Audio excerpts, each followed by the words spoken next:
Hello. In this week's Torah portion, Tazria, we learn about tumat yoledet, the impurity resulting from childbirth.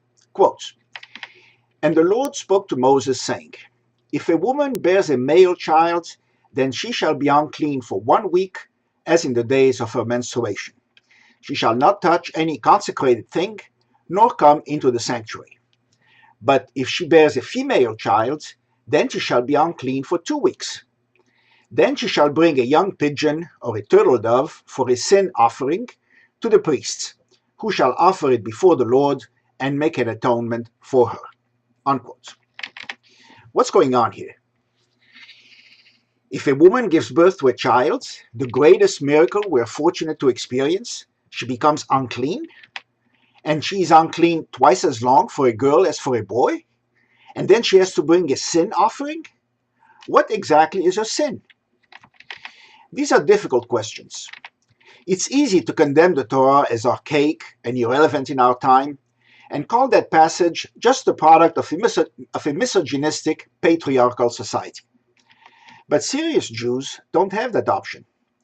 So let us turn to our sages to enlighten us with answers to these questions. Let's begin by taking a close look at the Hebrew words tahor and tamei, usually translated as pure and impure, or clean and unclean.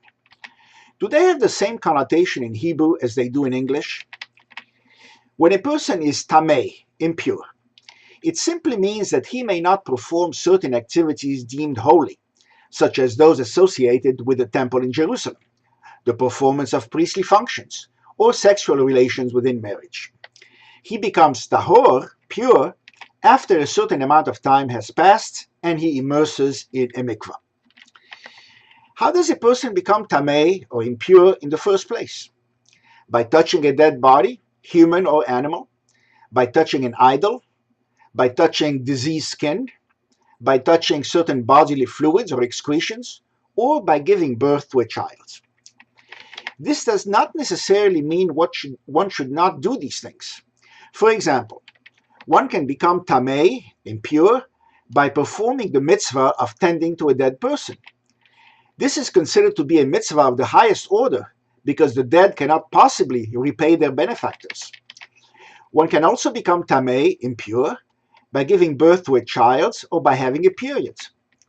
All these events are natural and praiseworthy. There is no injunction in Judaism never to become tamei or impure under any circumstance. So we conclude that the translation impure or unclean is undeservedly harsh. The word simply means not allowed to perform certain functions. No wrongdoing is implied. It is not intended as punishment. Nevertheless, this passage in our Torah portion is strange and unexpected particularly because the first commandment in the Torah is peru urvu, be fruitful and multiply. So having a child is a mitzvah. It is also a blessing, a reward. Indeed, the psalmist says, quote, "Behold, children are a heritage of the Lord, and the fruit of the womb is a reward." Unquote. Granted, the commandment to procreate applies only to men, but only a woman can enable a man to fulfill this mitzvah, and one cannot be punished for observance. The Torah says, quote, "All of God's ways are just." Unquote. Therefore, if the Torah declares the woman impure and makes her bring a korban hatat, a sin offering, there must be a good reason. One reason is advanced in the Talmud, in Tractate Nida.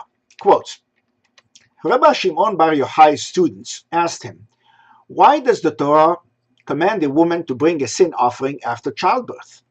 He answered them, "When she crouches to give birth in great pain, she determinedly swears aloud or silently that she will never again have sexual relations with her husband. This is obviously a false oath, so therefore the Torah ordains that she should bring a sin offering to atone for it." Unquote.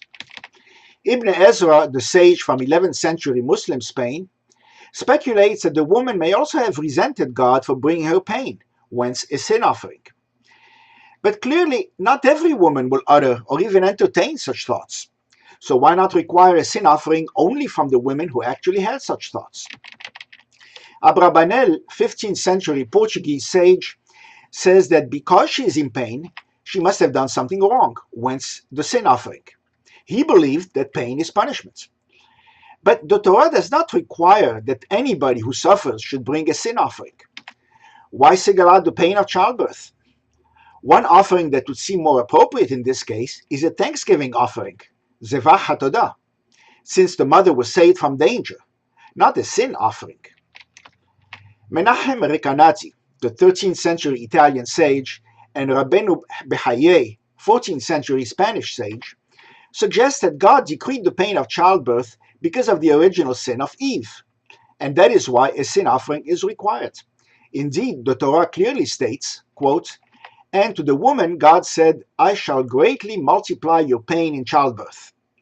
In sorrow you shall bring forth children," unquote. But in Judaism, people are not required to atone for the sins of their ancestors.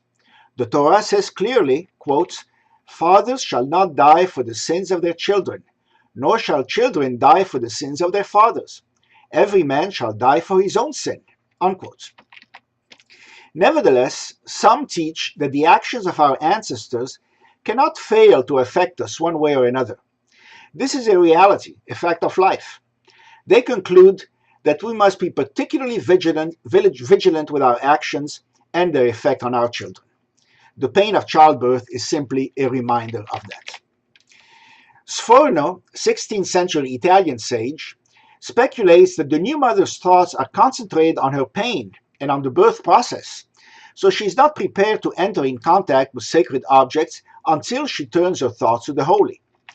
The transition period and the sin offering are a way of effecting Havdalah, a clear separation of events. Tz'enah Ur'enah, a 17th century Yiddish commentary, compares the 7-day period following the birth of a boy to the 7-day period of mourning following a death. Both are times of intense emotion, where women in particular must take time off to reflect on ultimate issues. It has also been suggested that the new mother is tempted to take full credit for the creation of a new life, ignoring God's role.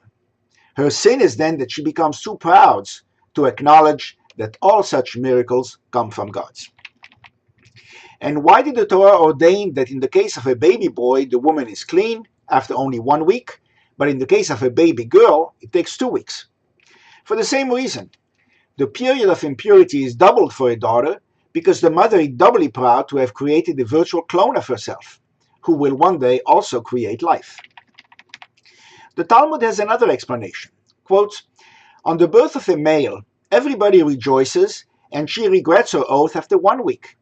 But on the birth of a female, everybody is upset, and it takes her 2 weeks to regret her oath," unquote. It has also been suggested that the baby girl is more fragile and requires more initial focused care, 2 weeks rather than 1, because she will in turn grow up to have children of her own. She is therefore more valuable to the species than a baby boy. Our passage compares the new mother to a niddah, a woman in her menstrual cycle, who is also considered ritually impure. She must not allow her husband to have intercourse with her or touch anything she touched. The Talmud explains, quote, "Rabbi Meir used to say, why did the Torah ordain that the uncleanness of menstruation should continue for 7 days? Because being in constant contact with his wife, a husband might come to despise her. The Torah therefore ordained, let her be unclean for 7 days and refrain from intercourse, so that her husband shall love her as much as at the time of her first entry into the bridal chamber," unquote. One can also speculate that all this talk about uncleanness or sin during menstruation or childbirth is simply a way to play up to the husband's prejudices about women, to make sure he leaves his wife alone at a time when she needs it the most, when she needs to rest. She needs time off to recuperate and reflect, even if he doesn't. This is not the only time the Torah makes concessions to the practice and prejudices of biblical times. Slavery, the captive woman, capital punishment, and animal sacrifices are other examples. Without these transitory concessions, God concluded that the Torah would not have been accepted. God's thinking was probably, if I can't forbid for now, I can at least regulate until they don't want to do it anymore. Nowadays, the new mother attends a service at the synagogue as soon as she feels well enough to go out, and since there is no temple, the sin offering is replaced by her husband being called to the Torah for an aliyah. All this aside, as we all know, childbirth is a time of intense joy for the family and the best time to wonder about the miracle of creation. The Talmud says, quote, "There are three partners in the creation of man: God, his father, and his mother. His father and his mother supply the body, and God gives him the spirits and the breath, beauty of features, eyesight, the power of hearing, the ability to speak and to walk, understanding and discernment. When his time comes to depart from the world, God takes away his part and leaves the parts of his father and mother with them." Shabbat Shalom.